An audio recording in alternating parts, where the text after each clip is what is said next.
All right. Good morning, everyone. We are having our first School Health Advisory Council meeting for Heritage Academy. I wanted to introduce myself as I am not an official member of the council, but I will start the first meeting off by running the meeting before we have a parent chair for the committee who will be running the meetings after that. So it is February 25th, 10:03 a.m. And I would like to call to order the School Health Advisory Council meeting for Heritage Academy. This meeting is being held at 1301 Waters Ridge Drive, Louisville, Texas, and via Zoom. There are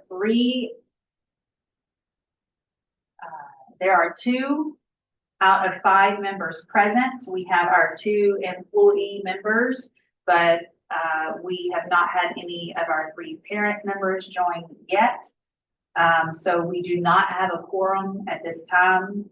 Next on our agenda is our items of information. And for that, I'm going to turn it over to our Director of Health Services, Nancy Kissler. Awesome. Thank you, Dr. Rutledge. First is introductions. My name is Nancy Kissler, Director of Health Services. I've been with Responsive Education for almost 3.5 years. Next, I'd like to introduce. I can introduce myself as well, because I don't think I did that at the beginning. So okay. I'm Dr. Becky Rutledge. I'm the Executive Vice President of School Operations. Again, I'm not an official member of the committee, but because Health Services is under my leadership, I am helping to run the meeting until we have a parent chair for the committee. And then we have Melissa Somerset. I'm Melissa Somerset. I'm the Director of Child Nutrition at Heritage for the past 4 years. Thank you. And then we also have on the call Jamie Callahan. Hi, good morning. I'm Jamie Callahan. I'm Executive Director of Academics.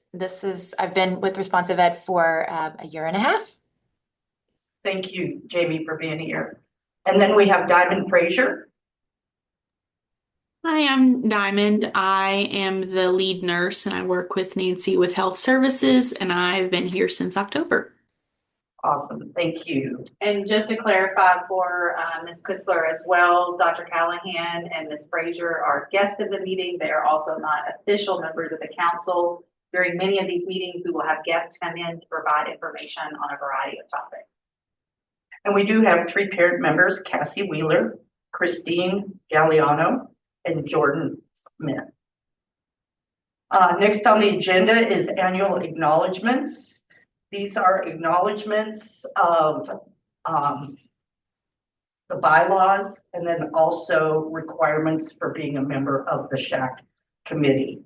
We will be emailing those out with the bylaws and requesting they get returned back. Next on the agenda are the bylaws and the operating procedures. We will be sending those also to each committee member, and we are required to have 4 meetings a year. Due to our late start because of the Senate bill requirement, this is our first meeting, and we'll be having a meeting each month until the end of the year to meet the 4 meeting requirement each school year. Required subcommittees is physical education, and Nathan Morris, who's the Director of Athletics, will be invited to that meeting, which will be coming up. Next is election of officer positions. We have a chairperson, vice chairperson, and secretary. We do not have a quorum. We do not have the 3 parents here, so what would you like to do, Dr. Rutledge? We will push that to our agenda for the next meeting for Perfect. Heritage Academy, and that will be the election of those 3 parent officer positions. Perfect, thank you. And then I'd like to introduce our designated administrative liaison, Ashton Riddle. She is Dr. Rutledge's administrative assistant, and she will be taking the minutes for our meeting. Next, we have K through 12. Health education. Jamie Callahan, would you like to speak on the requirements and the standards for health education in our schools? Yes. Part of the requirements of SHAC are to make a statement about the ways that the required health TEKS are being taught. And in our, all of our brands, including Founders, Ignite, iSchool Virtual Academy, Premier High Schools, Texas Works, Heritage, iSchool High School, and Quest, the health TEKS are being taught in kindergarten through 8th grade, as well as an offered option in 9th through 12th grade. In kindergarten through 5th grade, the health TEKS are being taught in either science or PE through the science and PE curriculum. In 6th through 8th grade, students are enrolled in health education courses, as well as these TEKS being incorporated additionally into science and PE as well.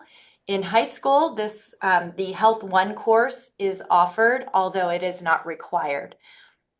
On a side note, the curriculum or instructional materials being used to teach the health TEKS across our brands, including Heritage, include the use of our Bright Thinker curriculum, as well as Quaver curriculum and Goodhart Wilcox. So wanted to make sure that everyone knew that the superintendents had verified the coverage of all the required health TEKS is being taught in the required grade levels using those pieces of instructional materials. Thank you. Awesome. Thank you, Jamie. Appreciate that. Next on the agenda is the council recommendations for upcoming agenda items. Ms. Kitzler, we could also move that to the next meeting, Okay, as those recommendations for agenda items will come from the parents. I believe our plan for the next meeting is to address behavioral and mental health services if our director of that program is able to attend the meeting. If not, it will be pushed to the next time. wonderful. Also, next on the agenda, public comments on agenda items. We do not have anyone from the public here. And our next meeting date will be March 11th at 10 a.m. And is that all of the items of information? That concludes the items of information. Okay. I'd like to say that these committees are made up of a majority of parents. For this particular committee, there are 5 official members. Ms. Kistler and Ms. Summersell are our 2 employee members. The other 3 are parents. Unfortunately, they were unable to make it to this particular meeting. We are hoping that they can make it in subsequent meetings so that they can provide some input and recommendations, and that parent input is the purpose of this opportunity for the council. So at this time, if there are no further items for discussion, can I get a motion to adjourn the meeting? I move to adjourn. And a second? All in favor say aye. Aye. Okay, this meeting is adjourned at 10:10 a.m. Thank you. Ashton, you can stop the recording.